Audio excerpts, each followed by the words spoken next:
voices, and I feel like our voices are continually being shut out of the debate. There is no mainstream party that is actively being anti-cuts. The last 4 mornings when I've been listening to the radio, the stories about the Labour Party have been jaw-dropping. Every single morning there's attacks on universal benefits, there's talks about cutting winter fuel payments, just all of these things that are not, you would never generally associate with the Labour Party. Some of the myths that's been put forward as justification for the welfare reforms. If you have to believe a lot of what you hear from the government and from elements of the media, then benefits paid to unemployed people and sick people are responsible for the burden on the welfare benefits bill. In actual fact, it's just not true. Job seekers allowance and employment support allowance accounts for 7% of the total welfare spend in this country. Successive governments, not just this government, successive governments have claimed that the welfare bill, the welfare state, is out of control. The reality is that for 10 years, prior to the recession in 2009, for 10 years, the welfare benefit bill was under control, was actually gradually reducing. We had a recession, and in any recession you'd expect a spike, a sharp increase in the number of claims for unemployment benefit, job seekers allowance, and that's what happened. But prior to that, the bill wasn't out of control. The cost was not rising, because the biggest part of the welfare benefit bill is actually pension payments. It's now accounting for heading towards half of the total spend on state benefit on welfare goes in pensions. Just one final myth that's particularly troublesome.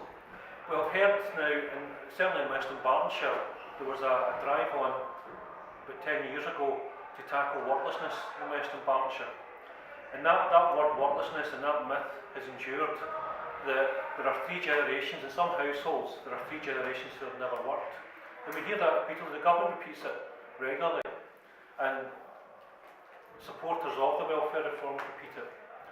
The Joseph Rowntree Foundation sent researchers to Glasgow and to Middlesbrough to look for and to speak to these households where 3 generations had never worked. They couldn't find anybody. They couldn't find anybody who hadn't, any household where 3 generations hadn't worked.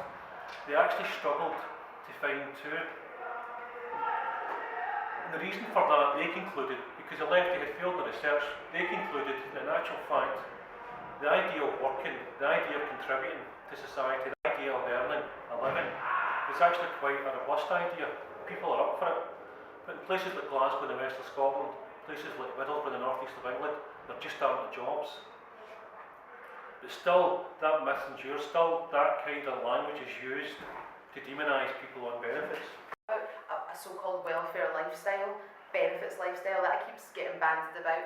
It's the greed and irresponsibility of people who are already very wealthy and very powerful.